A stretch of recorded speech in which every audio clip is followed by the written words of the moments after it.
आदमी पार्टी के दूसरे सबसे बड़े नेता मनीष सिसोदिया की गिरफ्तारी के बाद आम आदमी पार्टी और भारतीय जनता पार्टी के बीच तलवारें जरा खिंच गई हैं। केंद्रीय जांच ब्यूरो यानी सीबीआई ने दिल्ली शराब घोटाले के मामले में सिसोदिया को बीते रविवार को गिरफ्तार किया था। उधर सिसोदिया की गिरफ्तारी के बाद आम आदमी पार्टी का मिजाज भी जरा गर्म है। आज सिसोदिया को लेकर सोशल मीडिया से लेकर सड़क पर हंगामा बरपा है। आप केंद्र सरकार पर विरोधियों की आवाज दबाने का आरोप लगा रही है।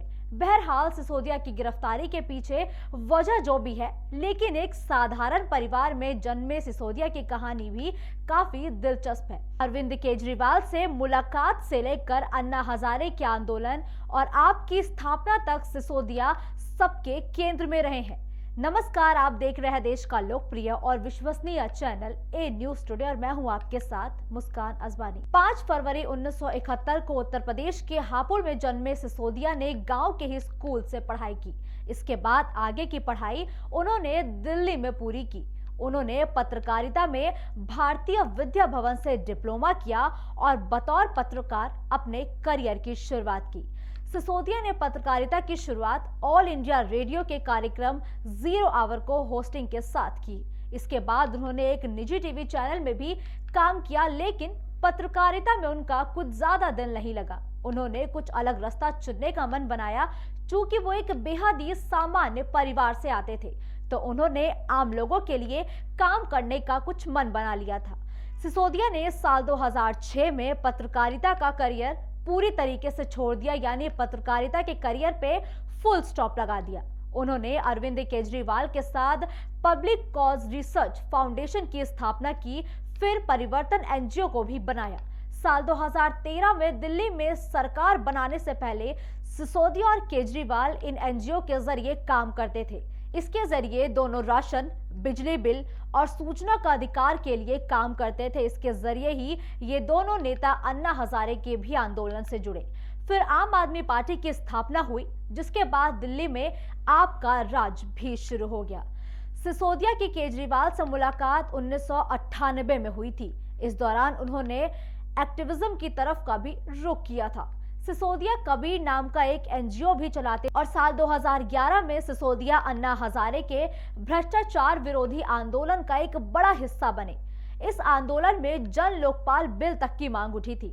सिसोदिया आपके संस्थापक सदस्य थे। उन्हें पार्टी के राजनीतिक समिति का सदस्य बनाया गया। 2013 के दिल्ली विधानसभा चुनाव में सिसोदिया पटपरगंज से चुनाव लड़े थे। उन्होंने बीजेपी के नकुल भारद्वाज को हराया था। 2015 में भी सिसोदिया को पटपरगंज से जीत मिली थी। उन्होंने विनोद कुमार बिन्नी को मात दी थी। इस जीत के बाद केजरीवाल सीएम और मनीष सिसोदिया डिप्टी सीएम बने थे।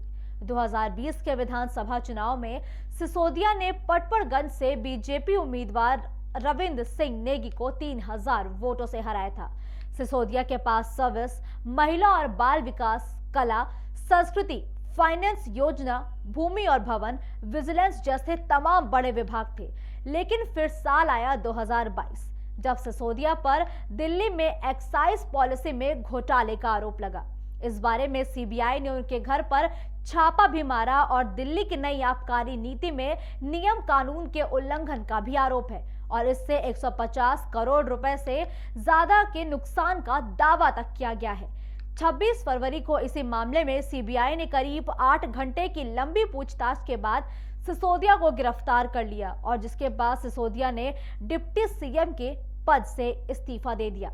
केजरीवाल के बाद सिसोदिया की पार्टी में छवि काफी सौम्य है। केजरीवाल सिसोदिया को दिल्ली की शिक्षा में जबरदस्त सुधार तक का श्रेय देते हैं और केजरीवाल का सिसोदिया पर भरोसा इतना है कि उन्होंने अपने डिप्टी सीएम को 18 विभागों तक की जिम्मेदारी सौंप दी थी।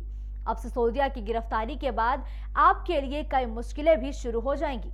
हमारी आज की इस रिपोर्ट में फिलहाल के लिए इतना ही और आप देखते रहिए ए न्यूज टुडे।